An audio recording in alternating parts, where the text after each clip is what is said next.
cases of COVID-19 have been reported in the country. Making the announcement in Nairobi, the Health Cabinet Secretary, he says that all confirmed cases are imported from Europe and America. The 8 cases bring the total number of confirmed cases in the country to 15. Here is Winnie Lubembe with that report. According to Mutahi, the new cases are 5 Kenyans, 2 French and 1 Mexican who arrived into the country between 4th and 17th March 2020. All the 8 are imported cases from Europe and America. The ages are between the age of 20 for the youngest and 57 years for the oldest. The CS also said all the cases have been isolated at various isolation centers in the country.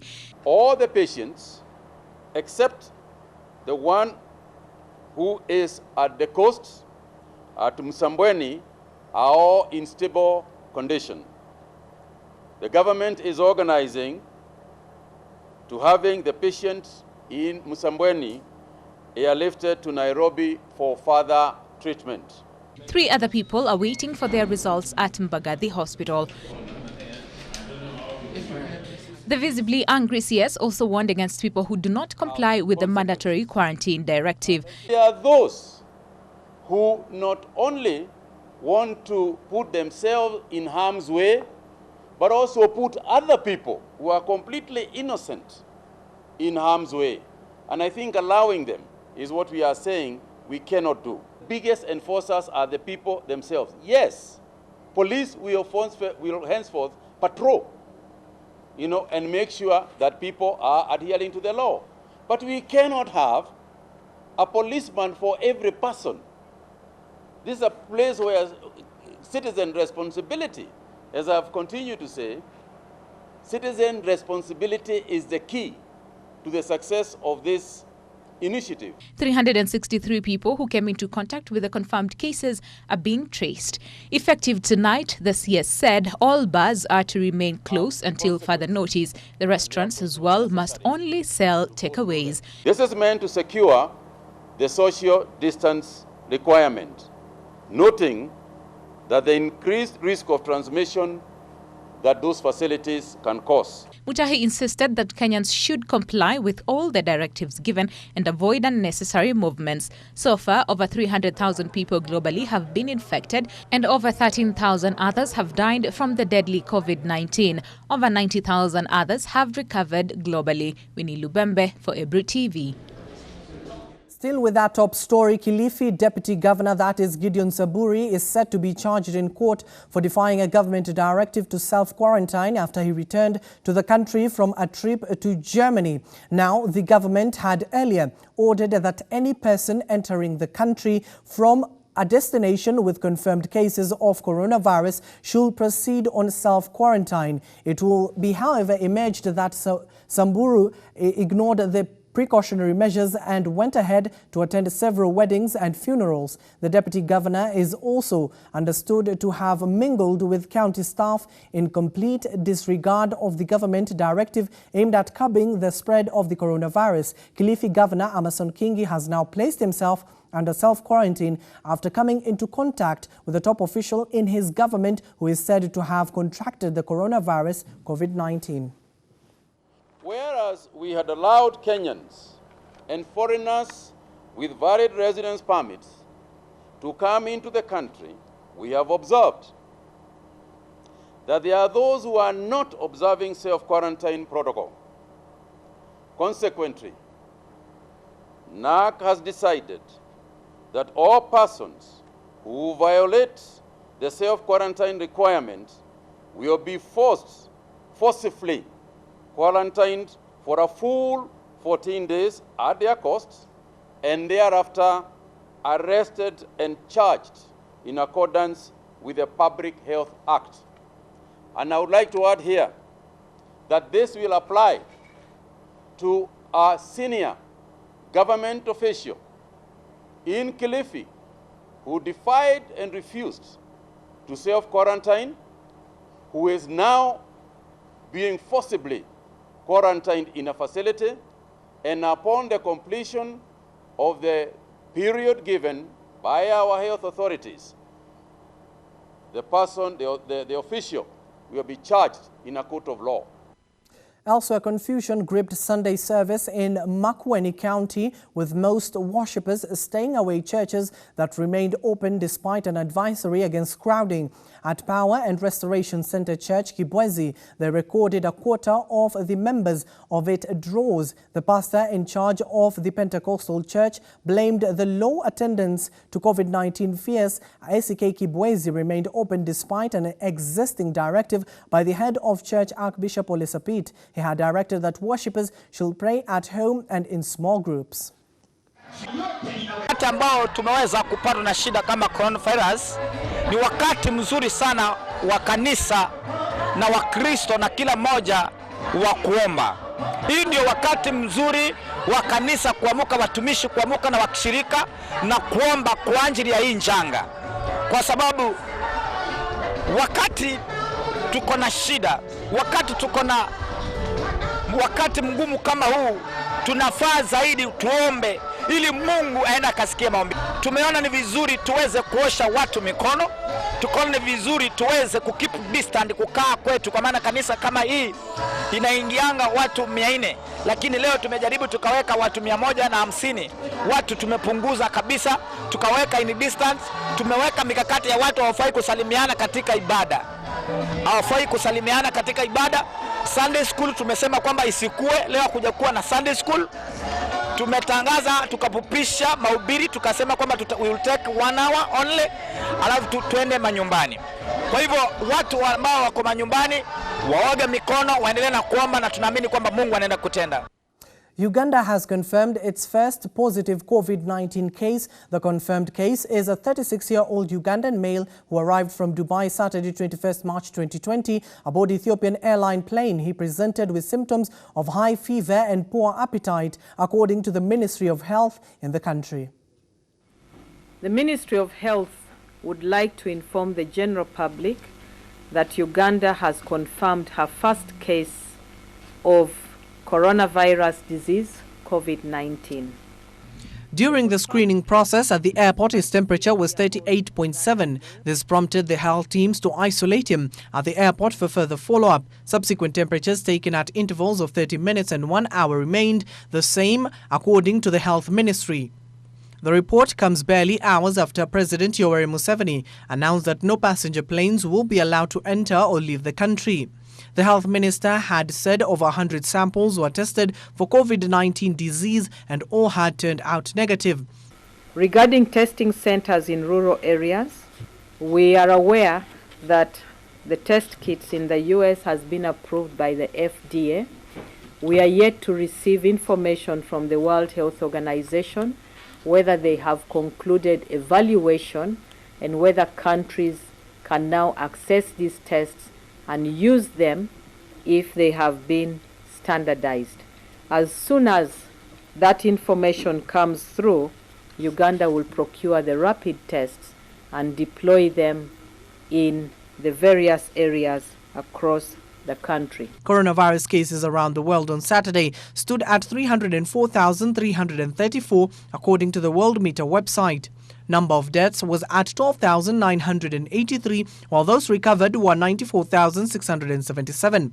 Countries with one coronavirus cases in Africa are Uganda, Angola, Chad, Djibouti, Gambia, Niger and Somalia. Rwanda's health ministry has confirmed 6 new cases of the novel coronavirus, bringing the total number of patients with COVID-19 virus to 17. This prompted the country into a lockdown with the borders closed and staff urged to work from home, except those providing essential services. Ethiopia has also imposed a 14-day isolation of all arrivals from abroad to curb COVID-19, according to the health minister, Tadis, who says passengers are to meet their own hotel cost. Nigeria announces closure of all airports to international flights as part of the measures to reduce the spread of the coronavirus. Abdiaziz, Hashim, Brew TV. Let's come back to the country and see how counties are preparing themselves. Counties in the North Rift Economic Bloc, NOREB, have resolved to close all mortuaries and ordered that all funerals to be done within 24 hours of death in a move to contain the spread of coronavirus. NOREB Chairman Jackson Mandago said this move will reduce overcrowding, hence taming the spread of the contagious disease. Normally, in many Kenyan communities, the burial of a family member would have attracted hundreds of people before, during the burial ceremony, followed by a long mourning period marked by feasting to honor the dead. But now, against many communities' traditions, due to the coronavirus threat, burials are now simple ceremonies attended only by close relatives, limited to a few hours. Governors from the county in the North Rift Economic Bloc have resolved that all funerals must happen within 24 hours of death and ordered the closure of all mortuaries. Vifo vyovyote vile, maiti zote zisazikwa kwa muda isiyozidi masaa 24. Ya pili, tumekubaliana kwa sababu ya hatari hii ambayo tuko nayo ya kuwa mortuaries zote katika NOREB sitafungwa. Ya tatu, kuhusikana na maneno ya matanga, tumekubaliana sio zaidi ya watu 50 watahudhuria mazishi yeyote katika NOREB. They said the drastic moves were not to punish the public, but to reduce overcrowding in funerals, adding that the region is taking precautions to tame the spread of the contagious disease. The DCI, the cybercrime, should now be very vigilant and ruthless. Look for these characters who are trying to assign and trying to misreport everything so that we can actually allow ourselves to manage this problem. And you are part of the people who are going to manage, as we have been told today. The county chiefs further ordered that all open markets in the region be closed for 30 days, as such places attract many people.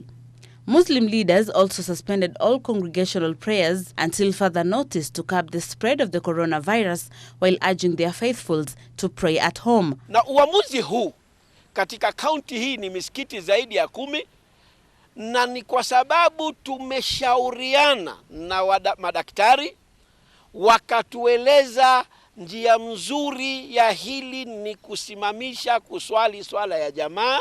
Watu wote wawe watakuswali manyumbani kwao. Ibada hatujafunga, ibada inaendelea kwa sababu ibada ya Mwenyezi Mungu haiwezi ikakomeshwa, lakini msikiti tumesimamisha kwa muda kwa sababu ya janga kama hili la maradhi ya corona.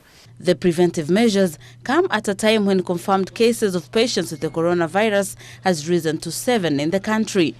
Busara Naman for Ebru TV.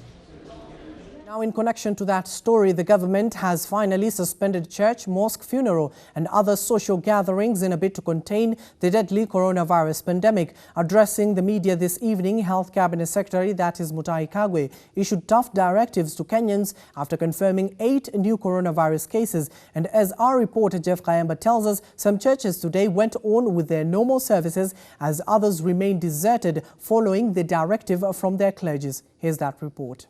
9 days after the deadly coronavirus hit Kenya, with 15 cases confirmed across the country.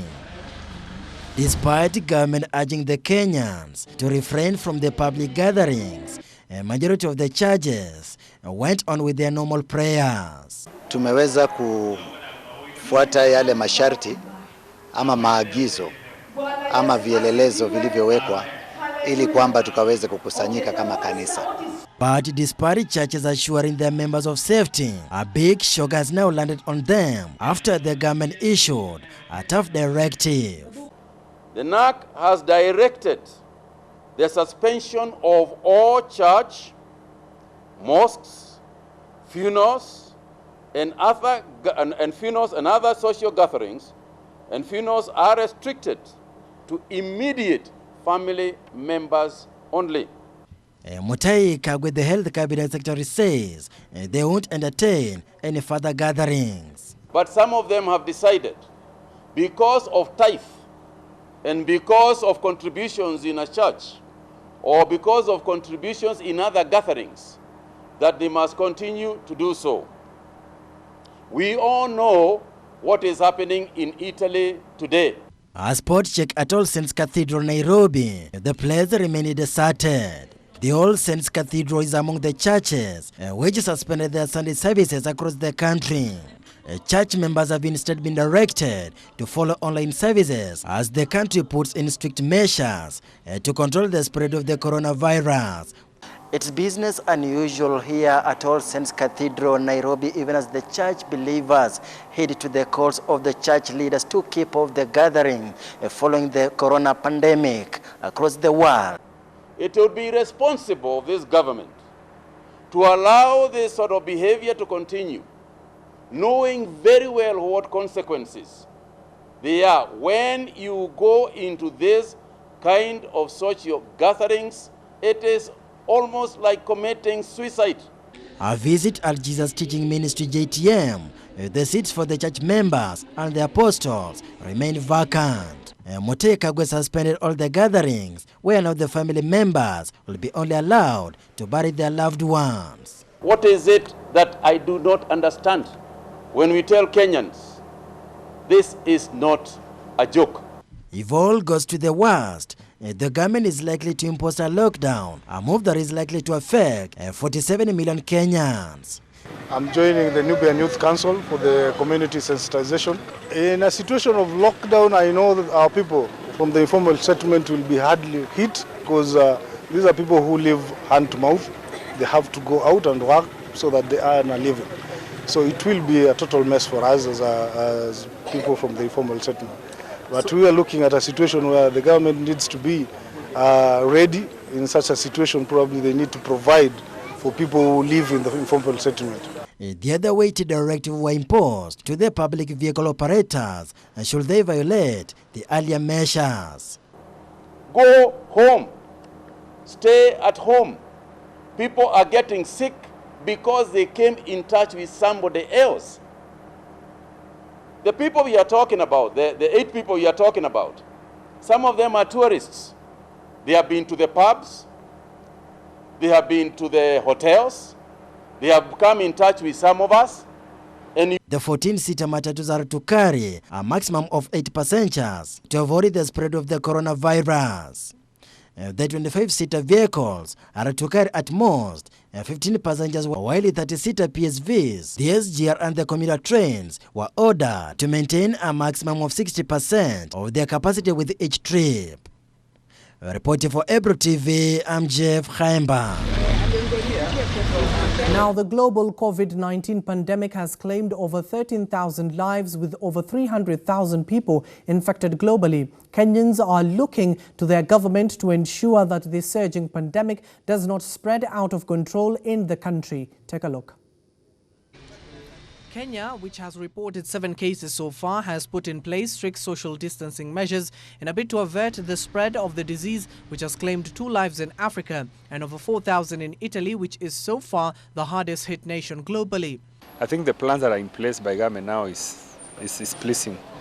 What we want to do is to urge the county governments also to prepare. A county like Siaya, where I come from, I'm not even sure if they have already secured places where people who have been detected with coronavirus can be kept, isolation places. I don't think this is very substantial, but I think the government is doing enough. The CS for health is actually on the front line, leading in the process of managing the disease, and I think Kenyans should just cooperate. CS Kagwe last week said the coming 2 weeks are the most critical for Kenya in determining whether the situation will go full-blown or otherwise. Going by the trends observed in other countries after confirmation of the first case. Hii ugonjwa I respect anyone, mkubwa, mdogo, mjumbe, kina nani, wote. Kwa hivyo hata sisi tunasikia lazima tuwe cautious na zile vitu zote tunafanya, kusalimiana sasa hakuna handshake anymore. Kwa hivyo tunasema Mungu anafanya maneno yake. Despite the devastating reports of coronavirus, data shows that about 95,829 coronavirus patients globally have recovered. As Kenyans, individually, you must be prepared. We don't want to leave it just to the government itself. it is everybody's responsibility to ensure that you take and participate in the issue of ensuring that the spread is completely minimized or rather eradicated. But of course we are happy and we are telling all Kenyans to be extra careful and get involved in measures that the government is floating. Most important is the hygiene issue. We cannot say that governments, from county governments to national governments, no effort has been made. Effort is being made. So let us all try and pull ourselves together as Kenyans and try to do this together. We know that schools have been closed, our children are home. It is not easy to control how children interact with each other, but let's keep encouraging as parents, children to keep washing their hands. The MPs further urge Kenyans to not point fingers at their government, but to ensure they adhere to the regulations pointed out by the Ministry of Health. In conclusion, well, that story takes us to our first commercial break here on Ibru Primetime News on this, the 22nd of March 2020. Don't go too far. I'll be back telling you if counties are implementing those directives implemented by the government. Don't go too far. Welcome back and thank you for staying with us. Now to Nandi County, where the government directive to limit the number of people in burial ceremonies to 50 seems to be difficult for many Kenyans. In Nandi County, during a burial ceremony of Mzee Nata Kipkolum, a large crowd attended the funeral service and people with coughs were quarantined in an effort to combat the COVID-19 pandemic. In line with the directive to avoid crowded places, citizens are encouraged to A, avoid congregating, including in places of worship, B, minimize attendance to social gatherings, including weddings and funerals, and restrict the same to immediate family members. This is the government's directive to ensure the spread of the deadly coronavirus is contained. However, for most Kenyans, this will take a bit of time before implementing. During a burial ceremony in Lesos, Nandi County, family and friends came in large numbers to pay their last respects, contrary to the government's directive. Despite the large crowd, several measures were taken, including separation of seats at 1 meter apart. Seating arrangement also was manageable. We made sure that people sat on 1 meter and a half, which actually takes away this virus. And lastly, people with coughs, and we didn't know the nature of that cough, we made sure that we sanitize them and then we make them self-quarantine in the funeral.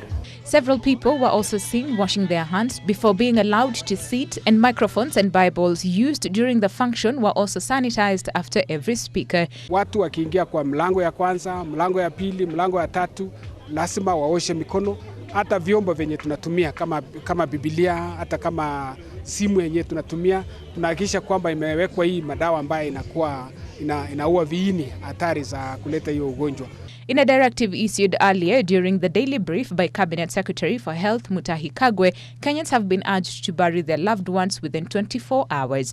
In some counties, including Uasin Gishu and Migori, mortuaries have been closed to curb the spread of the deadly COVID-19, commonly known as coronavirus. So far, over 300,000 people have been infected globally, over 13,000 others have died, while over 92,000 others have recovered. Winnie Lubembe for Ibru TV. And that marks the end of our bulletin this evening on 22nd of March 2020. But don't forget to join our New Day team to continue with the COVID-19 wall-to-wall coverage of Ibru, telling you the cases and how the global pandemic is surging in most countries around the world. And to the gallery team and of course here in the studio, thank you for this production. Good evening. My name is Abdiaziz Hashim.